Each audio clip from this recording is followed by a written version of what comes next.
අයවන් හරි අපි දැන් කලින් වීඩියෝ එකේදී අපි සාකච්ඡා කළේ පුතා සමුපකාර සමිතියක් පිළිබඳ මූලික කරුණු කාරණාවන් පිළිබඳව තමයි අපි කලින් වීඩියෝ එකේදී සාකච්ඡා කළේ. අපි කතා කළා සම්පකාර සමිතියක් කියලා කියන්නේ මොකක්ද? සම්පකාර සමිතියක තියෙන ලක්ෂණ මොනවද? ඊට පස්සේ සම්පකාර සමිතියක් සහ පොදු සමාගමක් සංස්ථාවක් කොහොමද සම්පකාර සමිතියකින් වෙනස් වෙන්නේ කියන කාරණාවන් පිළිබඳව සහ සම්පකාරක තියෙන ප්‍රතිපත්ති මොනවද කියන කාරණාවන් පිළිබඳව අපි සාකච්ඡා කළා. හරි අපි ඊළඟට කතා කරමු සමුපකාර සමිතියක තියෙන ලියාපදිංචිය පිළිබඳව අපි සාකච්ඡා කරමු. සම්පකාර සමිතියක් ලියාපදිංචි කිරීම. හරි දරුවනේ සම්පකාර සමිතියක් ලියාපදිංචි කරනවා කියන එකේදී අපි දැනගන්න ඕන කාරණා කීපයක්ම තියෙනවා. එකක් සම්පකාර සමිතියක ලියාපදිංචි කියන එක අනිවාර්යයි. හරි ඒ ලියාපදිංචි සිද්ධ වෙන්නේ 1972 අංක 5 දරන සමුපකාර පනත යටතේ තමයි මේ ලියාපදිංචිය සිද්ධ වෙන්නේ. හරි ලියාපදිංචිය දාලා බලධාරී ආයතනය තමයි සමුපකාර සංවර්ධන දෙපාර්තමේන්තුව. එතකොට ඔය සම්පකාර සංවර්ධන දැන් සම්පකාර පනත එකපාරක් සංශෝධනය වුණානේ 1992 අංක 11 දරන පනතෙන් සම්පකාර පනත මේ ඔරිජිනල් පනත සංශෝධනය වුණා. එතකොට මේ ඔරිජිනල් පනත සංශෝධනය වීමත් එක්ක සම්පකාර සමිතියක ලියාපදිංචියට අදාළ කරන ලේඛන සෙට් එක තමයි ඒකෙන් රිවයිස් කළේ. ඒ කියන්නේ අපි කියනවා සංශෝධනය කළේ. එහෙම නැතුව ඒ 92 පනත යටතේ ලියාපදිංචි වීමක් වෙන්නේ නැහැ. 72 පනත තමයි ඒකට අදාළ වෙන්නේ. ඒතර අපි සම්පකාර සමිතියක් ලියාපදිංචි කරනකොට මෙන්න මේ ලේඛන ටික අපි සම්පකාර සංවර්ධන කොමසාරිස්වරයට යවන්න ඕන. එකක් තමයි අයදුම් පත්‍රය අපි යවන්න ඕන. ඒවා බලන්න පළාතට පළාත් සංවර්ධන සම්පකාර සංවර්ධන කොමසාරිස්ලා ඉන්නවා. ඒගොල්ලන්ට තමයි මේක යොමු වෙන්නේ. අයදුම් පත්‍රය යවන්න ඕන. ඊට පස්සේ අපි ශක්්‍යතා අධ්‍යයන වාර්තාව යවන්න ඕන. ඒ වගේම අපි තව යවන්න ඕන ළමයි සමිතිය අතුරු ව්‍යවස්ථාව යවන්න ඕන. ඊට පස්සේ තව යවන්න ඕන අපි සමාජික මුදල් ගෙවීම පිළිබඳ ලේඛනය යවන්න ඕන. ඒ වගේම රැස්වීම් වාර්තාවල පිටපත් යවන්න ඕන. ඒ වගේම සමිතිය දුර බැහැර ප්‍රදේශයක නම් සමිතියට ළඟාවීමේ මාර්ග සටහන යවන්න ඕන. සමිතියට ළඟාවීමේ මාර්ග සටහන යවන්න ඕන. මෙන්න මේ ලේඛන සෙට් එක තමයි අපි සම්පකාර කොමසාරිස්වරයට යවන්න ඕන.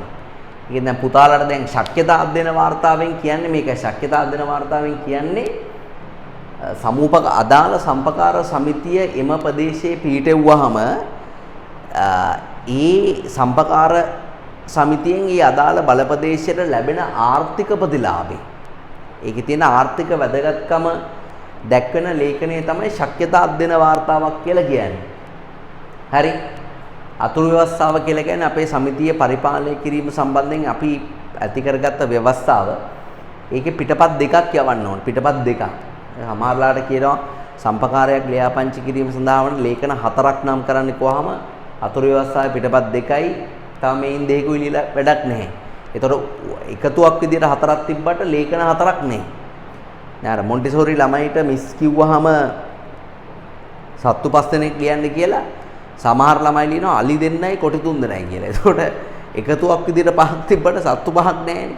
ඒතර අතුරු ව්‍යවස්ථාවේ පිටපත් දෙකක් කොට එක ලේඛනයක් විදියට තමයි සලකන්නේ.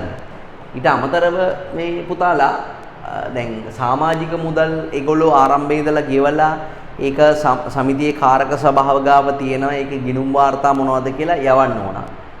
සමිතිය ලියාපදිංචි කිරීමේ යෝජනාව සහ අතුරු ව්‍යවස්ථාව සම්මත කර ගැනීමේ යෝජනාව ඇතුළත් රැස්වීම වාර්තාවල පිටපත් යවන්න ඕන. දුර බැහැර ප්‍රදේශයක නම් තමයි මාර්ග සටහන යවන්න ඕන. නැත්නම් ඉතින් ලිපිනේ යවුවත් ඇති. දුර බැහැර ප්‍රදේශයක් නැත්නම් සාමාන්‍යයෙන් මාර්ග සටහන කියන එක ඇති. මේ ටික යවුවට පස්සේ අදාළ සමිතිය ලියාපදිංචි කළා අපිට සංස්ථාපන සහතිකයක් දෙනවා මේ සම්පකාර සංවර්ධන කොමසාරිස්වරයා විසින්. එතකොට මේ ලේඛන සෙට් එක පුතාලා අනිවාර්යෙන් මතක තියාගන්න ඕනේ. ඒක විභාගෙදී අනිවාර්යෙන්ම ප්‍රශ්න කරනවා. ඒක තමයි ඔය පිටු අංක 7 දී පුතාලට දාලා තියෙන්නේ. හරි. එහෙනම් අපි බලමු ප්‍රාථමික සම්පකාර සමිතියක් ලියාපදිංචි කිරීම පිළිබඳ කරුණු කාරණා. හරි බලන්න සම්පකාර සමිතියක් ලියාපදිංචි අනිවාර්ය වේ. හයිලයිට් කරගන්න ලියාපදිංචි අනිවාර්ය වේ කියන වචනේ. ඒක සම්පකාර සංවාදන දෙපාර්තමේන්තුව තුළ සම්පකාර පනතයට සිදු කරන්න ඕන හයිලයිට් කරගන්න. අවම සමාජික සංඛ්‍යාව 10යි. එමෙත දැනට දැන් 10 දෙනෙක්ට එක්කව වෙලා සමිතියක් දාගන්නත් පුළුවන්. නැත්නම් දැනටමත් ලියාපදිංචි වෙලා තියෙන සමිති 3කට එක්කව වෙලා එක සමිතියක් දාගන්නත් පුළුවන්. දැන් අපි හිතමු මේම අගලවත්ත ප්‍රාථමික සම්පකාර සමිතියයි මතුගම ප්‍රාථමික සම්පකාර සමිතියයි කලවැල්ලාව නැත්නම් අපි හිතමු බුලත් සිංහල සම්පකාර සමිතියයි තුනම එකතු කරලා එක සමිතියක් දානවා. හරි එහෙම පුළුවන් දාන්න. හරි. ආයතන 92 අංක 11 දන්න සංශෝධන පනත යටතේ මේ ලියවිල ටික ඉදිරිපත් කරන්න ඕනේ. හැබැයි ඔරිජිනල් පනත වෙන්නේ මොකද 72 පනත. ඒතර මේ ලේඛන ටික හයිලයිට් කරගෙන ආයදුම් පත්‍රය අතුරු ව්‍යවස්ථාවේ පිටපත් දෙක ශක්්‍යතා අධ්‍යයන වාර්තාව රැස්වීම වාර්තා කියන එක හයිලයිට් කරගන්න. රැස්වීම වාර්තාවල පිටපත් කියන එක සමාජික මුදල් කාරක සභාව සතු වන බවට කරන සහතිකය දුර බැහැර ප්‍රදේශයක නම් මාර්ග සටහන. තේරෙනවද? හරි. එහෙනම් අපි එක දෙක ප්‍රශ්න දෙක කරමු. සම්පකාර සමිතියක් ලියාපදිංචි කිරීම සඳහා ආයුධ පත්‍ර ඉදිරිපත් කරන්න ඕන සම්පකාර සංවාදන දෙපාර්තමේන්තුවට. සම්පකාර සමිතියක් ලියාපදිංචි කිරීම සඳහා අවශ්‍ය නෝන් ලියවිල්ල වෙන්නේ ව්‍යවස්ථාපිත වාර්තාව කියන එක අත්‍යවශ්‍ය වෙන්නේ. ක්වෙස්චන් එකට යමු. සම්පකාර සමිතියක් පීඨවා ගත හැකි ප්‍රධාන පාර්ශ්ව දෙකකි. එම පාර්ශ්ව දෙක නම් කරන්න. රයිට්. පළවෙනි එක ලියමු. කිසියම් බලපදේශයක ජීවත් වන පුද්ගලයන් 10 දෙනෙකු එකතු වීමෙන් කිසියම් බලපදේශයක ජීවත් වන පුද්ගලයන් 10 දෙනෙකු එකතු වීමෙන්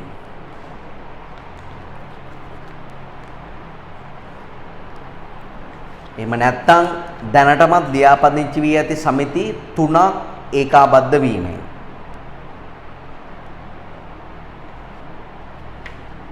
දැනටමත් ලියාපදිංචි වී ඇති සමිති 3ක් ඒකාබද්ධ වීමෙන්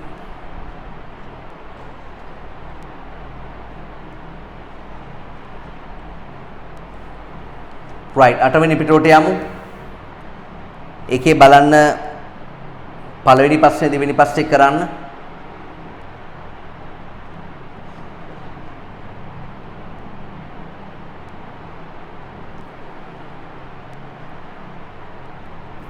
right සම්පකාර සමිතියක සමාජිකත්වයේ ලබා ගැනීමට පුද්ගලයෙක් විසින් සම්පූර්ණගත සුසුකමක් නොවන්නේ පළාත් පාලන ආයතනයක නියෝජිතයෙක් එමෙතන മന്ത്രി කෙනෙක් වෙන්න ඕනේ. සම්පකාර සමිතිය සඳහා අදාළ ප්‍රධාන බලධාරියා වෙන්නේ කවුද? සම්පකාර සංවර්ධන කොමසාරිස්වරයා. හරි. තර තුනක් දාගන්න සම්පකාර සමිතියක සුවිශේෂී ලක්ෂණ කියන එකට. සම්පකාර සමිතියක සුවිශේෂී ලක්ෂණ එක ලියන්න මෙහෙම. ප්‍රජාතන්ත්‍රවාදී සංවිධානයක් වීම. ඒ කියන්නේ වැඩි දෙනාගේ කැමැත්තට තමයි ඉඩ දෙන්නේ. ප්‍රජාතන්ත්‍රවාදී සංවිධානයක් වීම.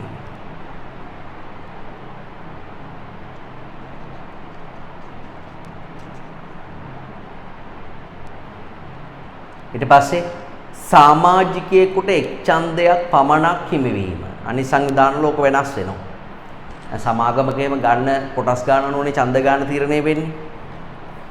සමාජිකයෙකුට එක් ඡන්දයක් පමණක් හිමිවීම.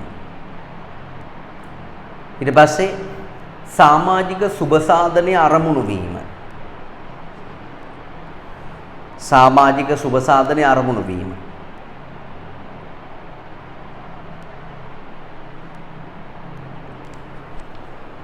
ඊට පස්සේ සමාජිකයන්ගේ ආර්ථික සහභාගීත්වය මත ප්‍රතිලාභ ලබා දීම. සමාජිකයන්ගේ ආර්ථික සහභාගීත්වය මත ප්‍රතිලාභ ලබා දීම.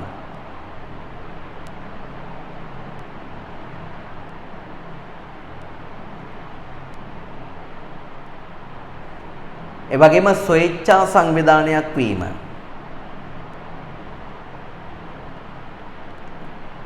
ස්වේච්ඡා සංවිධානයක් වීම.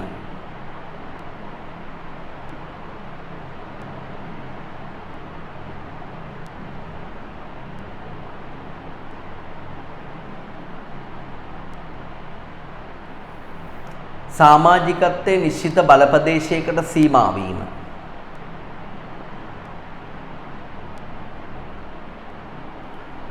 සමාජිකත්වයේ නිශ්චිත බලපදේශයකට සීමා වීම.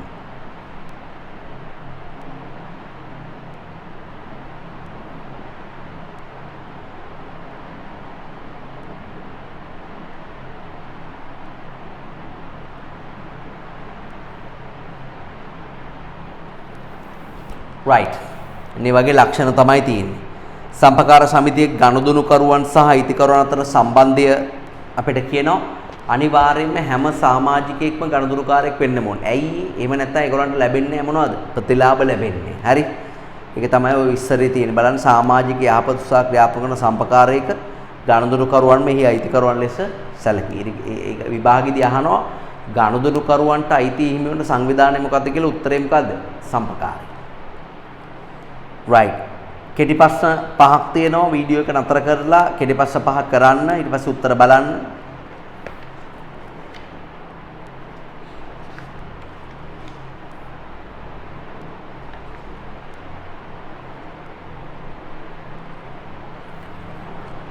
right අපි බලමු කෙටි ප්‍රශ්න ටික. සම්පකාර ව්‍යාපාරය පෞද්ගලික අංශයේ සතුය ගනුදෙනුකරුවන්ට අයිති හිමි වන ව්‍යාපාර සංවිධානය වන්නේ මොකද්ද?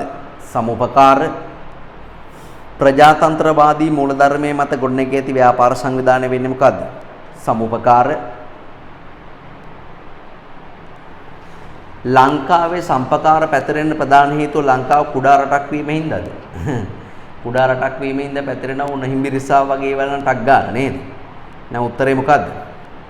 පාරිභෝගිකයෝ අඩු ආදායම් ලැබීම.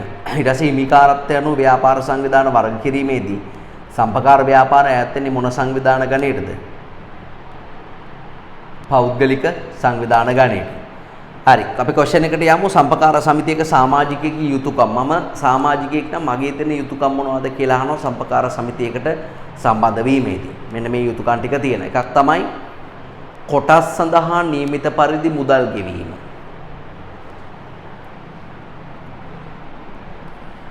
කොටස් සඳහා නියමිත පරිදි මුදල් ගෙවීම. පුතේ අපි අර සම්පකාර සමිතියක සුවිශේෂී ලක්ෂණ වලට කොටසකගේ රුපියල් 100ක් වීම කියන එක ලිව්වේ නෑ නේද?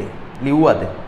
ලිව්වේ නැත්නම් ඒකත් ලියන්න ඕනේ. පිටුවන් කාටේ සම්පකාර සමිතියක සුවිශේෂී ලක්ෂණ වලට කොටසකගේ රුපියල් 100ක් වීම කියන එකත් ලියන්න ඕනේ. හරි. යුතුයකම් වල අපි ලියමු කොටස් සඳහා නිසි පරිදි මුදල් ගෙවීම, තම සමිතිය සමග ගනුදෙනු කිරීම. නැත්නම් පිට මිනිස්සු එන්නේ ගනුදෙනු කරන්න එනවා. නමුත් Taman ගනුදෙනු කරන්න ඕනේ. ඒ වගේම සමුපකාර ප්‍රතිපත්ති වලට අනුකූලව කටයුතු කිරීම. සමුපකාර ප්‍රතිපත්ති වලට අනුකූලව කටයුතු කිරීම. ඊට පස්සේ දේශපාලන පක්ෂවල නිලතල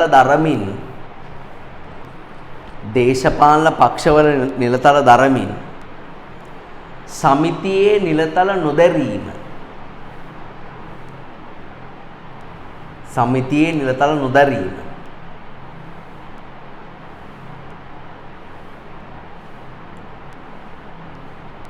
ඊළඟට තව සමිතියේ වැඩ කටයුතු සඳහා ක්‍රියාකාරීව සහභාගී වීම.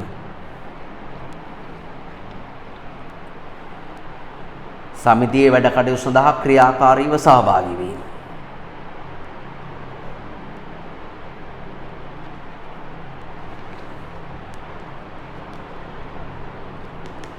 right. ඊට පස්සේ අපිට ඊළඟ කොටුවට එන්න මෙරට දක්නු ලැබෙන විවිධ සම්පකාර සමිති වර්ග කීපයක් තියෙනවා. දැන් විභාගෙදී දැවුවොත් ලංකාවේ දකින්න තියෙන සම්පකාර සමිති මොනවද කියලා. පුතේ ලංකාවේ මුල්ම සම්පකාර සමිති වර්ගය තමයි ණය දෙන සමිති. ඊට පස්සේ කෘෂිකාර්මික සමිති පටන් ගත්තා. ඊට පස්සේ විවිධ සේවා සම්පකාර සමිති, පේශකර්ම සමිති, ඊට පස්සේ තව වැවිලි කර්මාන්ත සමිති, පාසල් සම්පකාර සමිති, සනස සමිති. ඒවා තමයි ලංකාවේ තියෙන සම්පකාර සමිති. ඕතන කීපයක් තියෙනවා. හරි. right. ඔය සයිඩ් එකකින් පැත්තකින් ලියා ගන්න මෙරට ප්‍රථම සම්පකාර සමිති වර්ගයේ ණය දෙන සමිති වේ කියලා. මෙරට ප්‍රථම සම්පකාර සමිති වර්ගයේ ණය දෙන සමිති වේ කියලා ලියා ගන්න.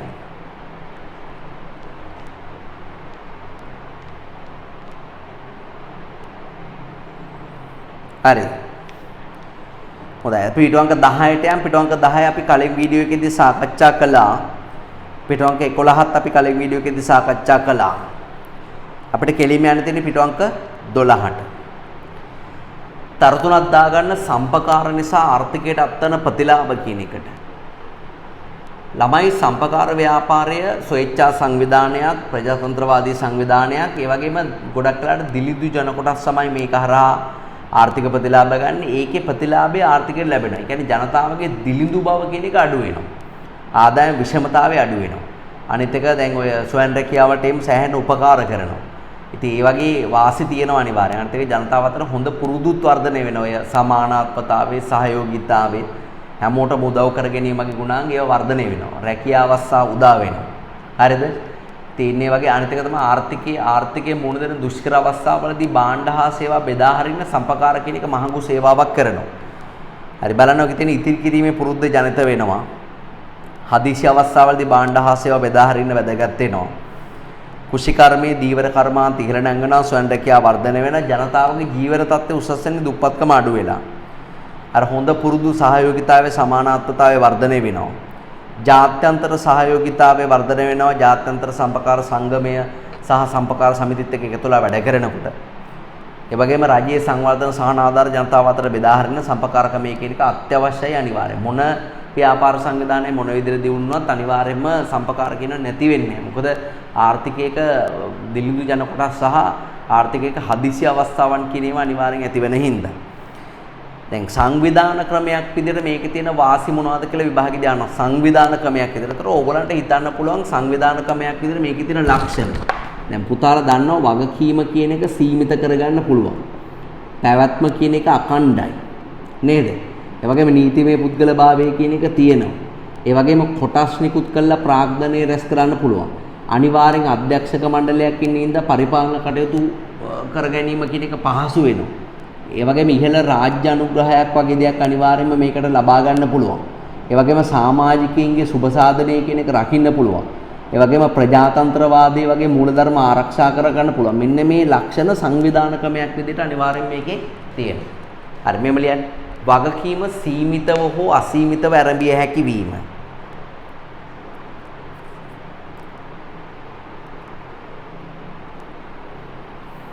වගකීම සීමිතව හෝ අසීමිතව ආරම්භිය හැකි වීම.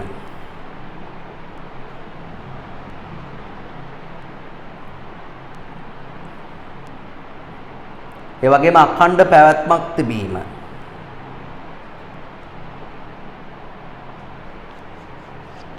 අඛණ්ඩ පැවැත්මක් තිබීම. නීතිමය පුද්ගලභාවයක් පැවතීම. නීතිමය පුද්ගලභාවයක් පැවතීම.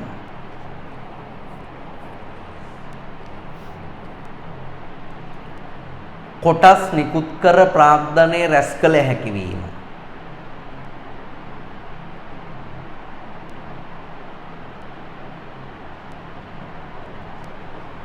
තව විශාල සමාජිකයින් සංඛ්‍යාවක් වුවද සම්බන්ධ කරගත හැක. මොකද උපරිමයට සීමාවක් නැහැ.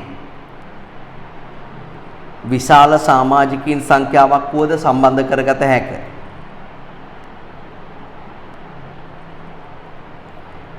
ඊට පස්සේ අධ්‍යක්ෂක මණ්ඩලය මගින් පරිපාලනය සාර්ථක කරගත හැක.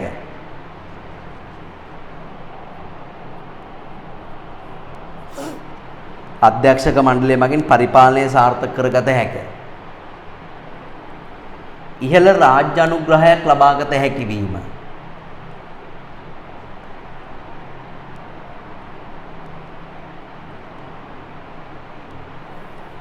ඉහළ රාජ්‍ය අනුග්‍රහයක් ලබාගත හැකි වීම.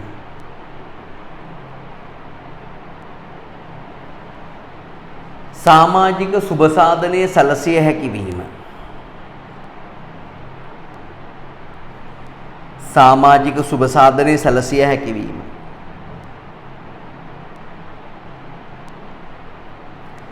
ප්‍රජාතන්ත්‍රවාදය ආරක්ෂා කරගත හැකි වීම.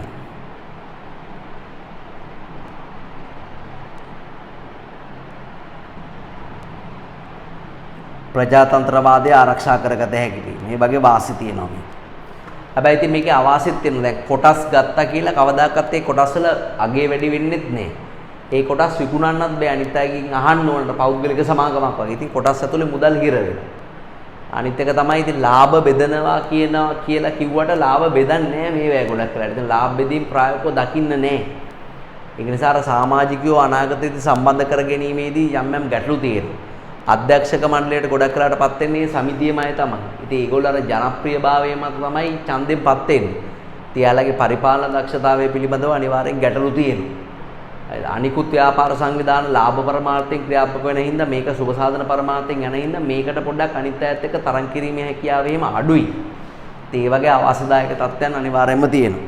බලන්න කොටසකගේ නොනස්ස පවතින නිසා පුළුල් කිරීමේදී ප්‍රාග්ධන ගැටලු පවතිනවා. ඒ වගේම ප්‍රාග්ධන මාර්ග සීමිතයි. කොටස් නිකුත් කරන්න බෑ කොටස් වෙනදබලේ. Taman දන්න අඳුරනායට විකුණලා තමයි ඉතින් ප්‍රාග්ධනේ ගන්න ඕනේ. ලාභේ මූලික අරමුණු නොවීම, ඒ වගේම ලාභාංශ වගේ දිරිගැන්වීම නැති නිසා කොටසින්ම සම්බන්ධ කරගන්න අමාරුයි. කොටස් වල අයිතිය පවරන්න බෑ. අනිත් එක තමයි රජයේ දැඩි ලෙස මැදිහත් වෙනවා මේවට. ස්වෛරී සංවිධානයක් වුණාට රජයේ දැඩි ලෙස පාලනය කරනවා.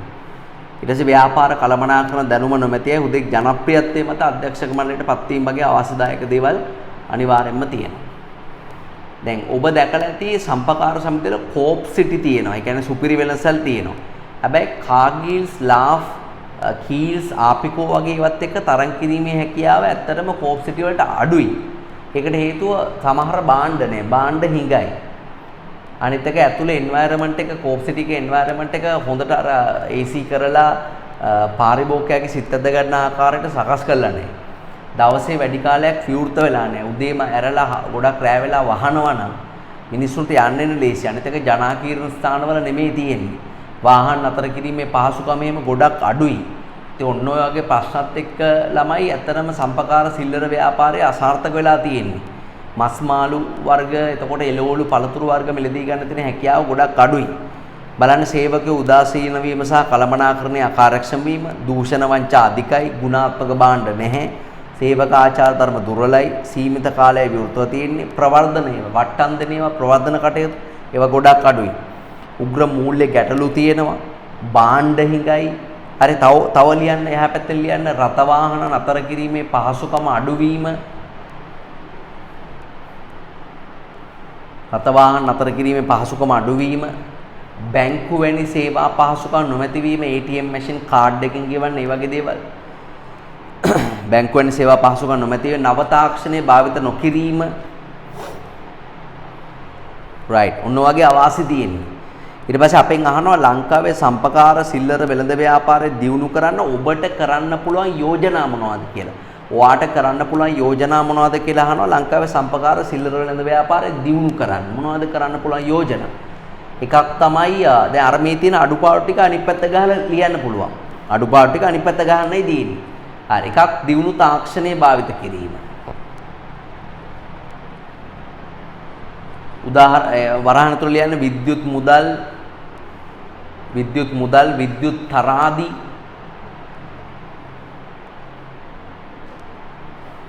ඊට පස්සේ වෙළඳසැල් අභ්‍යන්තරය අලංකාරව සැකසීම. ලස්සනට හදන්න ඕනේ. අලංකාරව සැකසීම.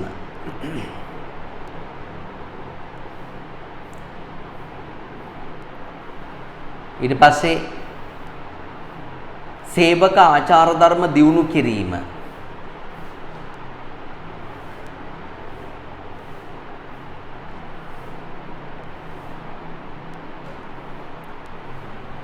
ඊට පස්සේ විවිධ භාණ්ඩ වර්ග සුලභ කිරීම.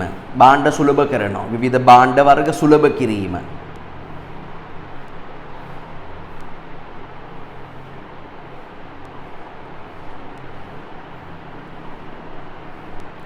දවසේ වැඩි කාලයක් විවෘතව තැබීම.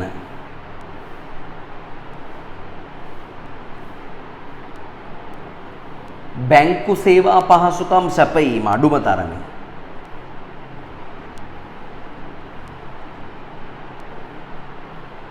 බිල්පත් ගෙවීම වැනි අතිරේක සේවා පහසුකම් සැපයීම.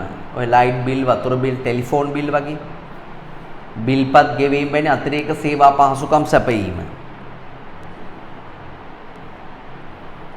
වට්ටම් නොමිලේ භාණ්ඩ වැනි ප්‍රවර්ධන ක්‍රම ක්‍රියාත්මක කිරීම. වට්ටම් නොමිලේ භාණ්ඩ වැනි ප්‍රවර්ධන ක්‍රම ක්‍රියාත්මක කිරීම.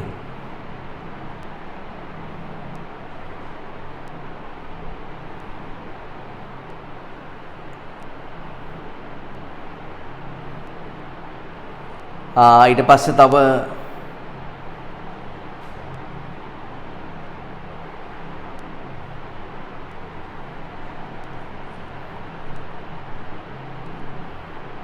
ජනාකීර්ණ ස්ථානවල ආරම්භීම. ජනාකීර්ණ ස්ථානවල ආරම්භීම.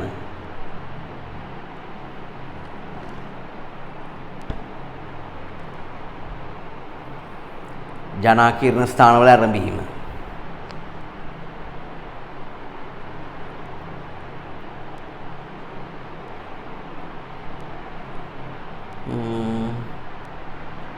තව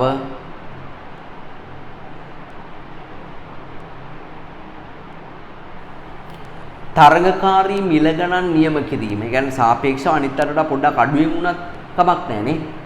තරඟකාරී මිල ගණන් නියම කිරීම. right. ඊට පස්සේ පුතාලා තරුතුණක් දාගන්න සම්පකාර ව්‍යාපාරයේ නව ප්‍රවණතාවලට සමස්තයක් විදියට එකක් තමයි සම්පකාර සමිති විසින් පුතේ විවිධ සේවා විවිධ ව්‍යාපාර කටයුතු අඳුරලා දීලා තියෙනවා. විශේෂයෙන්ම පෙට්‍රල් ෂෙඩ්, රක්ෂණ සමාගම්, උකස් මධ්‍යස්ථාන, sannivedana මධ්‍යස්ථාන, බස් රථ වගේ දේවල් ඒ වගේ විවිධ සේවා ආරම්භ කරලා තියෙනවා. ඒක නව ප්‍රවණතාවයක්. ඒ වගේම අලුත් නව ප්‍රතිපත්ති ලංකාවට ගැලපෙන නව ප්‍රතිපත්ති එහෙම ඒගොල්ලෝ ස්ථාපනය කරගෙන තියෙනවා. ජාත්‍යන්තර සම්පකාර සංගමයත් එක්ක එකට එකතු වෙලා වැඩ කරනවා. ඒතොර ඒකේ ජාත්‍යන්තර සහයෝගිතාවය වැඩි වෙලා තියෙනවා. අනිත් එක වෙළඳසැල් වල ස්වයං සේවා ක්‍රමය තමයි ගොඩක් වෙලාවට ක්‍රියාත්මක වෙන්නේ. ඉතින් මේ වගේ නව ප්‍රවණතා රැසක් සම්පකාර ව්‍යාපාර වල තියෙනවා. බලන්න. ජාත්‍යන්තර සහයෝගිතාවය වර්ධනය වීම, සම්පකාර රක්ෂණ සමාගම ආරම්භ වීම, සම්පකාර අධ්‍යාපනය වගේ දේවල් ඉහළ නංවල තියෙනවා. නව ප්‍රතිපත්ති හඳුන්වා දීම, ස්වයං සේවා සහිත සුපිරි වෙළඳසැල් ආරම්භ කිරීම, විවිධ සේවා කටයුතු පුළුල් කිරීම, නව තාක්ෂණය භාවිත කිරීම. මේ වගේ නව ප්‍රවණතා රසක් සම්පකාර ව්‍යාපාරයේ වර්තමානයේ දකින්න ලැබෙනවා. ඒකට තරතුණක් දාගන්න විභාගෙදී අහන්න පුළුවන්. හරි. එහා පැත්තේ තියෙන ආයතන ඇත්තටම ලොකුවට වැදගත් වෙන්නේ නැහැ ඔයගලන්ට විභාගෙට. නමුත් ලංකාවේ සම්පකාර ව්‍යාපාරය සම්බන්ධයෙන් මෙන්න මේ වගේ ආයතන ගොඩක් තියෙනවා පුතේ. ඒකෙන් ජාතික සම්පකාර මණ්ඩලය කියන ආයතනය ඊටාම විශේෂිතයි. ඒක ඇවිල්ලා රජයේ ආයතනයක් නෙමෙයි. ජාතික සම්පකාර මණ්ඩලය හදලා තියෙන්නේ මුළු ලංකාවෙම සම්පකාර සමිති තියෙනවානේ. ඒ මුළු ලංකාවෙම තියෙන සම්පකාර සමිති එකතු වෙලා ඒ මුළු ලංකාවෙම සම්පකාර සමිති වෙනුවෙන් යම් යම් තීරණ ගන්නකොට රජය ඒ රජයත් එක්ක නෙගෝෂিয়েට් කරන්න ලංකාවේ සම්පකාර සමිති රැක ගන්න තමයි ජාතික සම්පකාර මණ්ඩලය කියන එක පිහිටවලා තියෙන්නේ. ඒක අර්ධ රාජ්‍ය ආයතනයක්. ඒ කියන්නේ රජයෙන් සහ පෞද්ගලික අංශය කියන දෙකෙන් මේක පාලනය වෙනවා. හරි.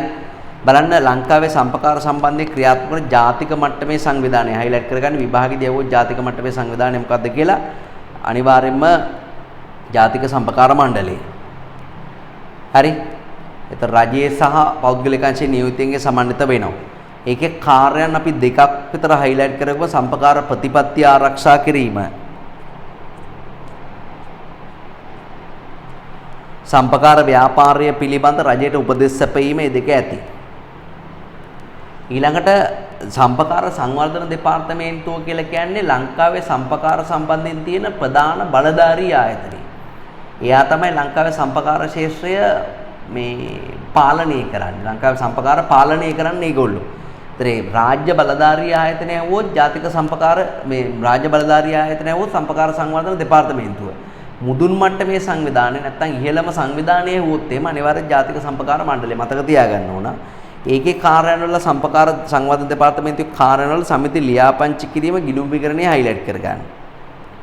සම්පකාර සේවක කමිෂන් සභාව සම්පකාර කළමනාකරණ ආයතන ඒව වැදගත් නෑ. ඒවට කතර දාගන්න. පොඩියට කතරයක් දාගන්න. ඒව නොවෙල් වලට කමක් නෑ. මම අර හයිලයිට් කරපු ඒවා විතරක් ඕගොල්ලෝ බලන්න. හරි ඊට පස්සේ අපෙන් අහනවා සම්පකාර ව්‍යාපාරයේ මුදුන් මට්ටමේ සංවිධානය ලෙස සැලකෙන්නේ මොකක්ද කියලා. උත්තරේ මොකද? ජාතික සම්පකාර මණ්ඩලය. මුදුන් මට්ටමේ සංවිධානයේ එක. සම්පකාර සංවර්ධන දෙපාර්තමේන්තුවේ කාර්යයක් නොවන්නේ සම්පකාරවල සේවකයන් පුහුණු කිරීම. සම්පකාර ව්‍යාපාරය සම්බන්ධයෙන් පවතින ප්‍රධාන රාජ්‍ය බලධාරී ආයතන වෙන්නේ මොකද්ද? සම්පකාර සංවර්ධන දෙපාර්තමේන්තුව. සම්පකාර සංවර්ධන දෙපාර්තමේන්තුව. උන්වව තමයි ඒ ජාත්‍යන්තර මේ දේශීය ආයතනය වෙන්නේ. හරි. එමනම් අපිට සම්පකාර මාතෘකාව එතනින් අවසන් කරන්න පුළුවන්. අපිට මේ නිබන්ධනය තව ඉවර කරන්න තියෙන්නේ පොදු අංශයේ ව්‍යාපාර සහ වරලත් ව්‍යාපාර කියන මාතෘකාව තමයි පුතා සහ සංයෝජන කියන මාතෘකාව තමයි අපිට අවසන් කරන්න තියෙන්නේ. හරි. ඒක අපි ඊළඟ කොටස්වලදී ඉවර කරමු.